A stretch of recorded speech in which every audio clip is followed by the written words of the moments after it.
Hey, fifth graders, Mrs. Griswold here again. Hope you guys are still staying safe and healthy, and I hope you had a nice, long, relaxing weekend. I really miss each and every one of you, and I can't wait till we're together again. But this week, I'm going to be reading another story with you guys to help you practice another standard that you'll see in your packet this week. So today we're going to be reading a historical fiction text called Pink and Say by Patricia Polacco. And we know that when we read this type of book, we know that there are all the characteristics of fiction, which means that there's characters, there's setting, there's events that follow the plot, and with a series of events. This story that we're going to be reading today is based off of true events that happen in history, but the characters are made up. So just like you guys have read your historical fiction novels, you guys are pros on the characteristics of historical fiction. So in this story, the events and characters are realistic for the historical time period, which takes place during the time of the Civil War. In today's story, it's about two boy soldiers who meet each other in the battlefield during the American Civil War. One of the characters, Sheldon, is a white soldier who was injured while trying to escape battle. He's saved by a former slave named Pincus, who we also will know him as Pink, who was a soldier of the colored troops. Pink carries Say back to his Georgia home where he and his family were slaves, and while the frightened soldier is nursed back to health under the care of Pink and his mother Momo, he begins to understand why his new friend is so adamant about returning to the war. So what I want you guys to do right now is to think back to a time when you had somebody help you with something. And I want you to think about what is it that they helped you with, and what trait or quality does that person have that really enabled or helped them to help you with your problem. Go ahead and pause this video and think about that question for a second. Hopefully you thought about that question and you're really thinking about what quality or trait that person had that really enabled them to help you with your problem. Today, while we read, it's going to be a little bit different than it was last week. This book is a little bit longer than last week's, so I'm only going to read about half of it this week, and then I'd like to finish it up next week with you guys. While we read today, take a look at our learning goal. I can compare and contrast characters in a story by analyzing characters' words, thoughts, and actions so that I can better understand both the characters and the plot of the story. So by this time, you guys are becoming pros on comparing and contrasting. So you guys know that to compare means to tell the good, the similarities, and contrast means to tell the good, the differences. So today we're looking at the characters in a story instead of the setting like we did last week. And in order to do this, we're going to be analyzing, which means to look closely at characters' words, thoughts, and actions, because we know that words, thoughts, and actions really reveal a character's traits. So we're going to be looking at their traits and their words, thoughts, and actions of both characters in our story so we can better understand the characters and the plot. So we know that when we are focusing on characters, the things that they say and do really affect and understand why certain events happen in the story. So it follows that plot, which is this series of events in a story. So before we read today, we are going to see a few words that might be a little bit tough to figure out using context clues like we've used in the past. So I wanted to show us these two words before we read. That way it'll help us better understand the story a little bit. We're going to see the word marauder, which is a raider, and that is somebody who attacks another person's territory and sometimes even takes their things. We're also going to see the word outfit, and it's not like the outfit of that we're used to wearing. It's referring to a military unit. So you're going to see that our two characters are in two different units or in two different outfits. So I just wanted to clear that up with you guys before we get started today. So let me go ahead and open up the book, Pink and Say by Patricia Polacco. So keep in mind today that while we're reading, we're going to compare and contrast our two characters, Pink and Say, And we're going to really look at their thoughts, words, and actions that help us understand why certain events happen in the story and really help us understand why the characters are doing those things too. Pink and Say. When Sheldon Russell Curtis told the story to his daughter Rosa, she kept every word in her heart and was to retell it many times over in her long lifetime.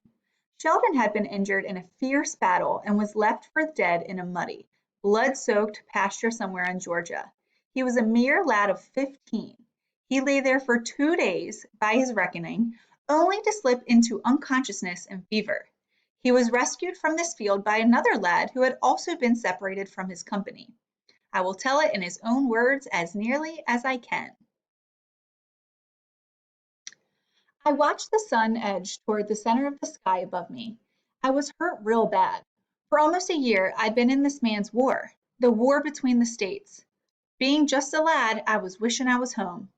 My leg burned and was angry from the lead ball that was lodged in it just above my knee.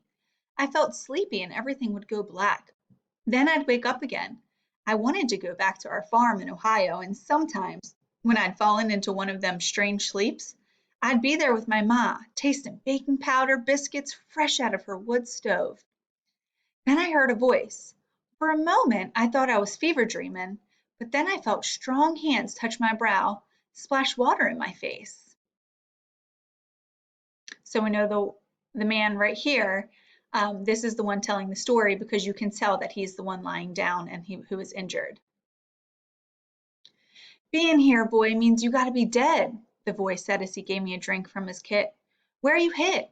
'Cause if it's a belly hit, I gotta leave you here, he said. I had never seen a man like him so close before. His skin was the color of polished mahogany. He was flying Union colors like me, my age maybe. His voice was soothing and his help was good. Hit in the leg, I told him. Not bad if it don't go green. Can you put weight on it? He asked as he pulled me to his feet. We gotta keep moving. If we stay in one spot, martyrs will find us. They're riding dragon looking for wounded. Next thing I remember was collapsing in a heap on the ground and rocking with the pain in my leg. Everything started to go black. Then I remember him pulling me up on his back. I heard him say, Lord have mercy, child, you are as bad off as I am. I'll tote you, I can't rightly leave you here. I remember being pulled and carried and stumbling. I remember hard branches snapping back in my face and mouths full of dirt as we hit the ground to keep from being seen. I remember slogging through streams, hauling up small bluffs, and belly crawling through dry fields. I remember these things in half sleep like, but I do remember being carried for a powerful long way.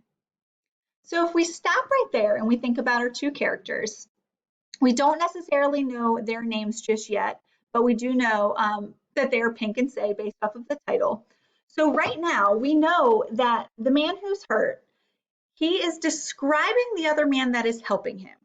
So if we're thinking about the thoughts, words, and actions of the other character, we don't have his thoughts, but we do have what he's doing and what he's saying in order to help him. So if we look at this page right here, one of the quotes that the character says is, he says that, Lord have mercy, child, you as bad off as I am. I'll tote you. I can't rightly leave you here. So there's one thing he says. We also know that on the previous page, he says, we got to keep moving. If we stay in one spot, martyrs will find us. And then we also know in action is that he is carrying the man. So if we're looking at these words and actions of this character, we know right now that he's being really helpful and generous and kind. So that's obviously allowing us to continue on with the story because he's trying to save this man that he found that was injured.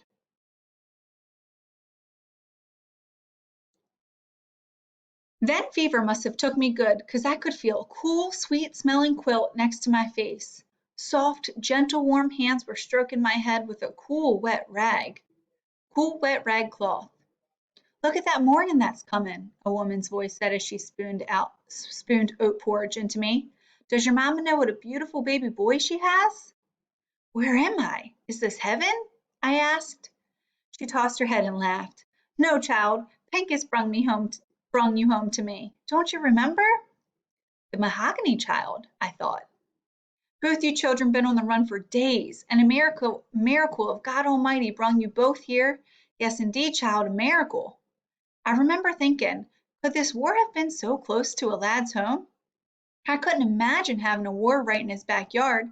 I looked over and saw him looking out the window light. Guess you don't remember much, he said. I'm Pincus Ailey, fought with the 48th Colored. Found you after I got lost from my company. My name is Sheldon, Sheldon Curtis, I said weakly. This is my mother, sweet Momo Bay, he said as she smiled at me. Good, so we know the injured character his name is Sheldon. And we know that this other character who helped him so far is helpful, kind, and generous based off of his words and actions, that his name is Pincus. Lord, Lord, I never thought I'd see my dear boy again, she said as she hugged him. I've been getting along though, Pincus. Warm things got left in the big house when the family left. Dry goods too. The rest I've been getting from the woods. There's a freshwater spring. Still have some chickens. Even got an old cow out back that still gives. Then you have been here, then you have been all alone here? Pincus asked his mother. Where is everybody? Your daddy runned off to fight a month ago. All the hands and their children runned out of harm's way. But I stayed. I prayed to the Lord every day. My prayers were surely answered because he brought me my baby back here to stay, she said as her face beamed. You ain't ever going to leave your mama again, are you, child? She said softly. Pincus looked troubled and didn't answer. I'm going down to the stream and pound these clothes of yours, she said as she readied to leave us. If you hear marauders coming, get for the root cellar door. Stay down there till they gone. That's what I've been doing. Marauders here? Pincus said with alarm. They've seen nothing. There's nothing here for them, child. Nothing. Just as a reminder before we keep reading, I did want to remind us that the Civil War was fought between the northern United States and the southern United States about ending slavery. So just keep that in the back of your mind for this historical fiction genre. As soon as she left us, Pincus sank to my bedside. Sheldon boy, he whispered, as soon as you heal up, we got to get away from here. We're putting Momo Bay in great danger by being here. If they come and find that she's been holding troopers, then his voice trailed off. We got to get back to our outfits if we can find them. You mean back to the war? I asked. I must have gone pale as he went on to say, it's the only way, ain't it? Then he looked at me. Sheldon, you all right? You look bothered, he said as he eased me back. You can call me Say, I said. Everybody in my family calls me Say, not Sheldon. I expect you're my family now. Near enough, Say, near enough, Say, near enough, he said as he chucked the blanket under my feet. You can call me Pink, he said softly as he smiled. So if we stop right there and we think about some of the thoughts, the words, the actions of Pink and Say now, let's go back and kind of think about who these characters are, so we can compare and contrast them a little bit. I know right now that Pink is still being very kind and generous. He's saying, he said he's worried about Momo Bay. We're putting Momo Bay in great danger by being here. We got to get back to our outfits if we can find them. So not only is he worried about Say and keeping him safe, he's worrying about his mom and putting her in danger. We also know that when he's saying we got to get back to our outfits if we can find them, we know that he's ready to go back to war. He's ready to fight for the cause that he believes in, which is to end slavery. And for the first time, we really see a little bit more of Sheldon. And what he says might reveal just a little bit about him. He says when when Pink was saying that they need to go back to war, he says, you mean back to war? And then Sheldon asked if Pink said that he looked bothered. So right now we know that Say, who was also named Sheldon, we know that Say is a little bit nervous and bothered about going back to war. Um, we're not really sure why just yet, but we know that this is a difference right now between those two. We know Pink is ready to go fight in war, and we know Say is a little bit bothered about the thought of going back.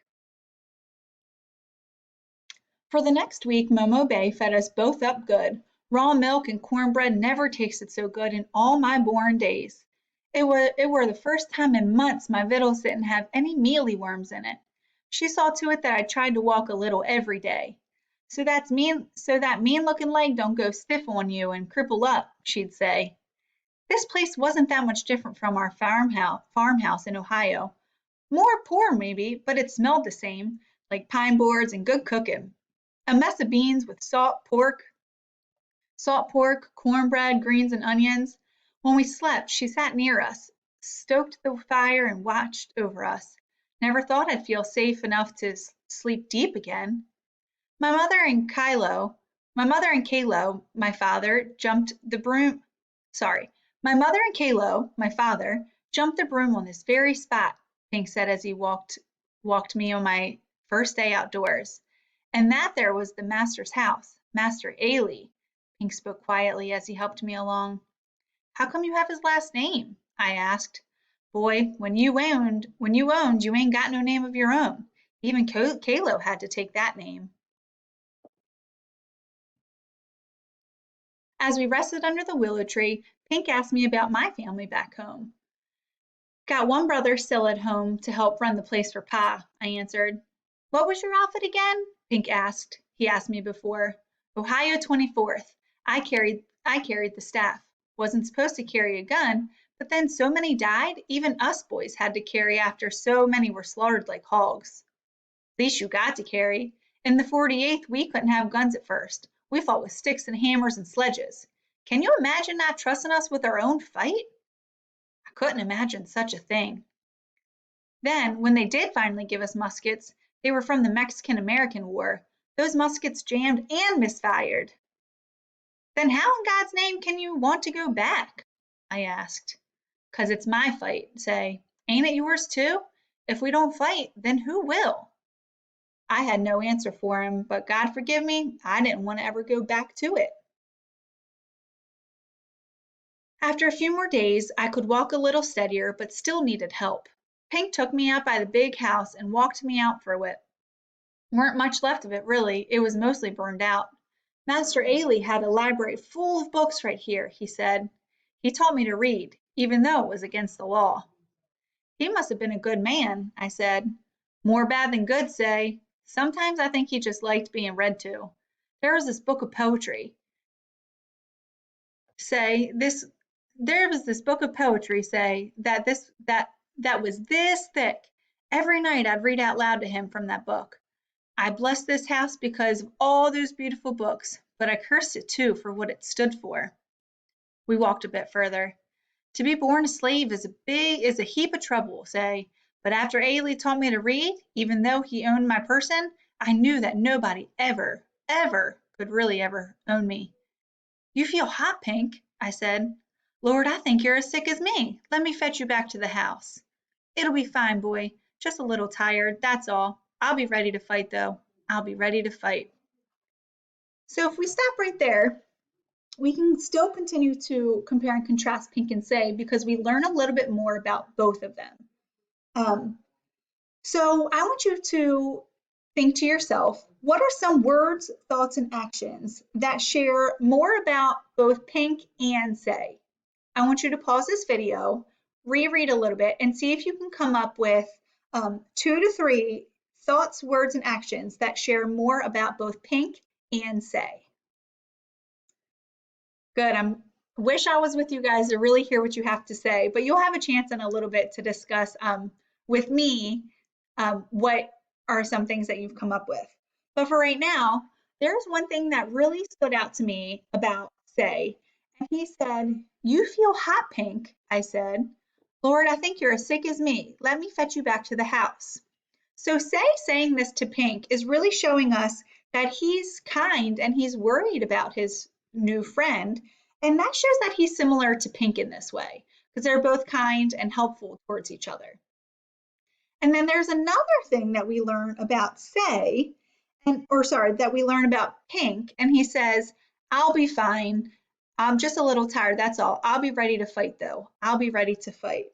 So this shows us that he's brave, and this is kind of unlike Say, who was bothered about going back to fight. So this shows a little bit of differences between the two men. They're both kind and helpful and caring towards each other. However, they both have different feelings towards going back to fight in the war. That night after we ate, Momo Bay came back to the table with a worn old Bible. She was so happy. My heart ached at the thought of telling her we'd be leaving soon. Master Ailey showed him how paper talks. Show him, Pink, she said. He took out a pair of spectacles from his pocket and opened the Bible to the Psalms of David and started to read. His voice was steady and had such wonder. Just hearing them words made pictures come into my head. I surely do wish I could read, I announced to them without thinking. When Pink saw I was ashamed, he took my hand. I'll teach you, Say, some one day, I'll teach you. I could feel my face flushing up. Then I spoke up. I done something important, I announced. Of course you have, child, of course you have, his mother said. I touched Mr. Lincoln's hand. It were near Washington. We were quartered there just before Bull Run. The president himself was shaking everyone's hands. And I just put my hand right out. And he took it? Pink asked. Yep, he took it, I answered. Now there's a sign, ain't it? He said, smiling broadly. Touch my hand, Pink. Now you can say you touched the hand that shook the hand of Abraham Lincoln. Next best thing to touching him, Momo Bay said in wonder. Most of the next day, Pink was studying an old map. Martyrs don't fan out further than 30 miles or so from their camps. If they come here, then their units must be that close. We got to get south of the river. See here, Say? That's where my troops were headed. We can meet up with them about here, I figure. Meet up with who? You ain't leaving? His mother's voice. His mother voice called as she came upon us. Now, my mother, you know we couldn't stay here. You had to know that, he said as he tried to calm her. No, no, my babies, my dear babies, she cried. She was inconsolable for a time. Then she sat still and feared as she just listened. Mother, this war has to be won, or the sickness that has taken this land will never stop. Pink always called slavery the sickness when we talked. We have to go, he knelt at her feet. By the look that came into her eyes, she'd known that this day was coming. I could feel my breathing catch. My chest was heavy. My hands was sweating, and I felt sick at my stomach. I knew that I had to tell Pink something. I just didn't know how. That night I couldn't sleep. What's wrong, child? Momo Bay said from her chair. I don't want to go back, I blurted out. I know, child, she said. Of course you don't. You don't understand. I took up and run away from my unit. I was hit when I was running. I sobbed so hard my ribs hurt. I'm a coward and a deserter. She looked at the fire and said nothing for the longest time. Then her voice covered my cries. You ain't got nothing of the kind. You a child, of course you scared. Ain't nobody that ain't. I'm not brave like Pink. I'm not brave. Child, being brave doesn't mean you ain't afeared. Don't you know that? I don't want to die. They's things worse than death, child, but you got nothing to fear. You're here now, and I'm hugging you up. You're going to be an old man someday. When it is your time, the sweet Lord will give you a hummingbird to fly your soul to heaven. Now you ain't afeared of hummingbirds, are you? Her words brought me sweet sleep. That night I dreamt of hummingbirds and green pastures full of sunlight and wildflowers. All right, guys, I'm going to stop right there. There was a little bit more that we learned about both Pink and Say in those last few pages. What I want you to do is I want you to stop and go back, and I want you to think about those thoughts, words, and actions from both Pink and Say that describe who they are and I want you to compare and contrast those two characters. Now that you've hopefully have gone back and have compared and contrasted Pink and Say's thoughts, words, and actions, especially regarding the war, what do these reactions reveal about their personality so far in the story? I want you to think about that. And what I'm going to do is I'm going to post this question in a post below where I post this link, and it'll be like a discussion thread like your teachers have done before. I'm going to post this so you can include your response. Since I can't be with you at home to hear your response, you guys can type it to me. This way I can post back to you and I can give you some feedback and help you with this learning goal. Remember, this is a standard that you guys are learning in this week's, so that feedback in our conversation can really help you reach this learning goal. So I want you to also remember that on this video, you can rewind and use some of my Think Alouds for guidance, but also go back and look at the thoughts, words, and actions to describe Pink and Say. So we know that we always have to use text evidence. So instead of flipping back in a book at your house, just rewind the video so you can go back to those parts to get that hard evidence, okay? I'm looking forward to your responses in Schoology, and I can't wait to hear from you. See you guys next week.